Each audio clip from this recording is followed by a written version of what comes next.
just in time for Passover, a kosher wine that is winning high praise from the wine geeks. It's time for Weekend Sip. Charles Passy has the booze, and we've also got Kristen Scholler from the Money Beat desk. It smells good, this. Yeah, it's a good one. So yeah, Passover's a week away, and which coincides, as always, with Good Friday. Right, absolutely. There you go. So you can enjoy this wine whether you're Jewish or not. There was that old rye bread. You don't have to be Jewish to love Levy's. So anyhow, anybody can enjoy this wine. There are certain things that make wine kosher. This wine goes beyond that. It's from a label called Covenant. Okay, before you get into what goes beyond it, what does make wine kosher? Well, because it's basically all natural. Simon, I suspect you could not make kosher wine. Kosher wine has to be made by Sabbath-observant Jews. So even just being Jewish alone is not enough. So there's no way. Not a chance. Right. Yeah, no. So that is one of the key aspects of kosher wine. There are a few other things that go on.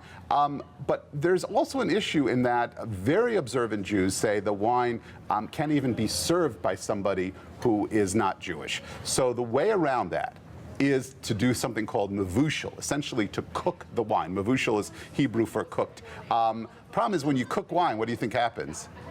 The alcohol burns off. Well, actually not. There's a way to do it so the alcohol doesn't burn off, but you really lose the flavor. This is made using a special method called flash détente, which is like a quick heating method. And we got the screen up there explaining it. Grape skin juices briefly heated to 180 degrees, improves the color extraction, and it has a fantastic color. Even I can see that, and eliminates unwanted aromas. Right. And it's got great aromas. And Kristen, you've been sitting here sniffing this, I know, but you haven't taken. Take a sip. Come on, take a sip. I can smell it all the way from the desk. Okay. It does smell good very early on a Friday morning. It smells fantastic. I'm looking at this. It doesn't have particularly good legs on the wine. It doesn't have particularly bad ones either, but not fantastic. Medium body. What do you think, Chris? I like it. It's a little fruity for my taste. Right. A little acidic.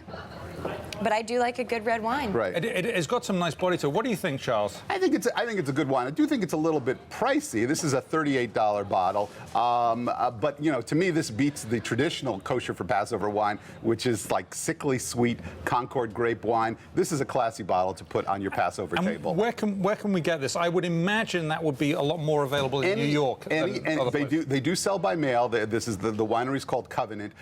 This is available through any liquor store that carries a good selection of kosher wines. There's a chance you might find this. Okay, so Kristen, are you going to be getting a few cases of this, have at home, and dip into it occasionally? I wouldn't mind. I would say good pairing with maybe like a duck or a beef. Is that right? The nice thing about this kind of wine is I think it's really flexible. I mean, it's not a super big kind of heavy wine, so I think it has some flexibility.